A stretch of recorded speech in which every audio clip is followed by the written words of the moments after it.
के आई और हरा रुमाल मेरे माथे पर बांध दिया। बोलती हैं मकसद मत भूलना।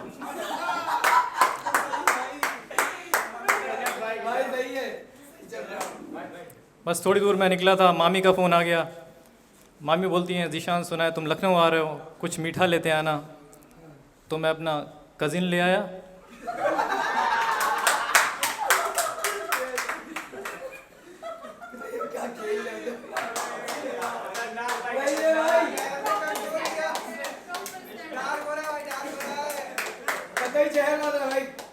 वापस उनका फ़ोन आया, बोलती है मैंने बोला था कि कुछ मीठा ले आना, ये तो बहुत मीठा है। मैंने कहा मामू क्या कर रहे हैं? बोलता मामू खा रहे हैं। मैंने कहा क्या खा रहे हैं? बोलता अपनी बहनों की प्रॉपर्टी का हिस्सा। थोड़ी दूर चलने के बाद रिक्शा मिला, मैं रिक्शे पे बैठ गया। 5 मिनट हुआ होगा, रिक्शा पंक्चर हो गया। रिक्शा वाला मुझे देख रहा है। मैंने कहा मैं कॉमेडियन हूँ, मैं पंक्चर नहीं बनाऊँगा, पंक्चर तू बना। वो बोलता है मैं आईएएस की तैयारी कर रहा हूँ और मुझे तू मत बोल। रुमाल उतार और निकल मुल्ले। तो मैं निकल गया।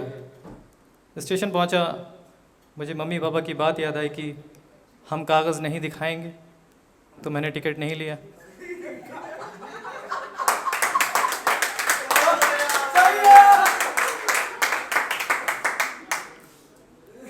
ट्रेन में पहुंचा, ट्रेन खचाखच भरी, नीचे लोग लेटे हुए हैं, बैठे हुए हैं, बाहर लटके हुए हैं। साइड वाली खिड़की के नज़दीक मुझे सीट मिली, मैं बैठ गया। नीचे एक बंदा बैठा था, मुझसे बोलता है प्लीज़ यार थोड़ी सी जगह दे दे मुझे, मैं बैठ जाऊंगा। मैंने कहा सामने जो अंकल बैठे हैं उनके बीच में जगह खाली, वहाँ पे बैठ जा। अंकल ने सुन लिया, अंकल भड़क गए, बोलते हैं अगर बीच का है तो बैठ जा।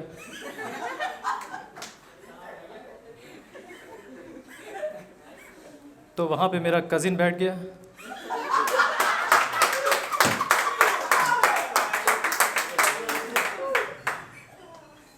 थोड़ी देर बाद वापस वो बंदा मेरे से बोलता है यार जो निकल रहा है, अभी समोसे वाला निकल गया, उसका समोसा मेरे फेस पे लगा। तो मैंने उसको जगह दे दी, वो बैठ गया। तो रास्ते में मैं टाइम वेस्ट नहीं करता, मैंने जोक सुना है। कुछ लोग बहुत हंसे, कुछ लोगों ने तालियां भी बजाईं, बोलते हैं ए चिकने देना।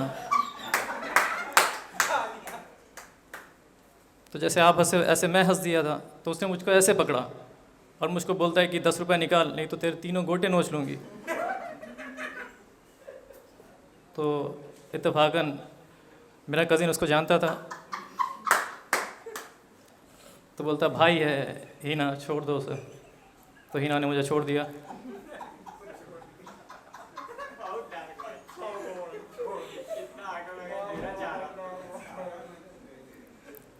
तो जिस बंदे को मैंने सीट दी थी, अब वो मुझको कोहनी करने लगा बार बार और मुझको खिड़की से एकदम टिका दिया और मुझको गुस्सा करके लड़ने लगा। बोलता है उठ यहाँ से, ये सीट मेरी है, उठ यहाँ से। तो आप लोग शौक होंगे इस बात को जान के, मैं शौक नहीं हुआ क्योंकि उसका नाम इज़राइल था।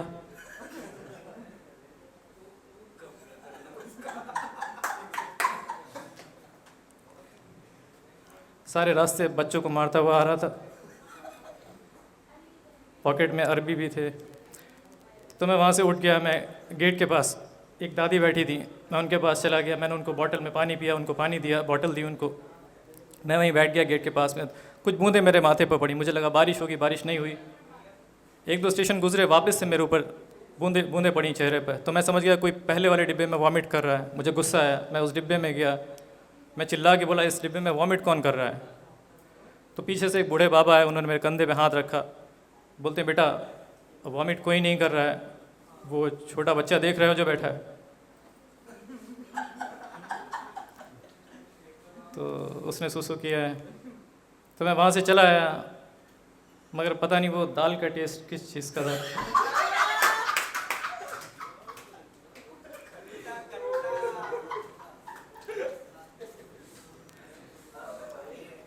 मैं वापस आया, वहाँ पे दादी नहीं थी। मेरा दिल भर आया कि क्योंकि वो काफ़ी बूढ़ी हैं और अकेली जा रही थी, सफ़र कर रही थी और नई बोतल भी उन्हीं के पास थी। तो सफ़र काफ़ी मुश्किल रहा। मैं उर्दू वाला सफ़र करने निकला था और इंग्लिश वाला करके आया। मुस्लिम्स के लिए मुझे ऐसा लगता है कि लड़कों के लिए ज़िंदगी काफ़ी मुश्किल है। मुस्लिम्स लड़के वाहिद ऐसे इंडिविजुअल हैं दुनिया में जिनका दोनों जेंडर काटते हैं,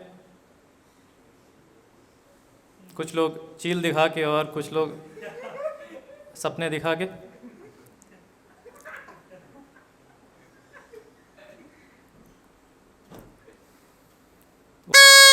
पहली बार गोद में लिया था, मुझे चील दिखा रहे थे। उस दिन मुझे दो चीज़ों से नफरत हुई।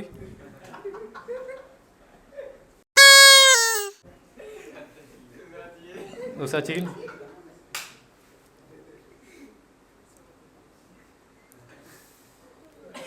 चील लफ्ज़ से मुझे नफरत हो गई थी। दोस्त कहते थे चल चील करते हैं, चल के मैं नहीं जाता था। फिर एक मूवी रिलीज़ हो गई जिसका नाम था नो एंट्री। उसमें सब just chill chill just chill. तो लखनऊ मुझे पर्सनली बहुत अच्छी जगह लगती है, मेरी फेवरेट। मुझे ऐसी जगहों पे जाना पसंद है जहाँ आपको इज़्ज़त दी जाए, और लखनऊ में आप ये सिलसिला चारबाग से शुरू हो जाता है।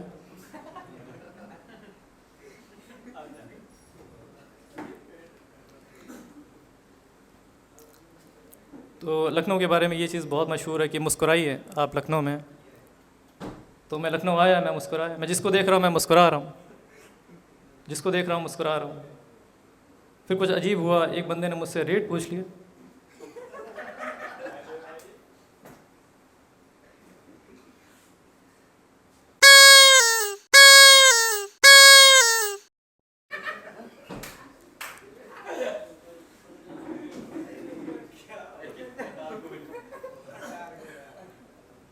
वैसे मुस्लिम्स के लिए लखनऊ बहुत अच्छी प्लेस है, बहुत अच्छी जगह है, क्योंकि आपको कुछ खाना है तो आप चौक जा सकते हैं, आपको कुछ घूमना है आप हज़रतगंज चले जाइए, और अगर आपको नमाज़ पढ़नी है तो आप लुलु मॉल चले जाइए।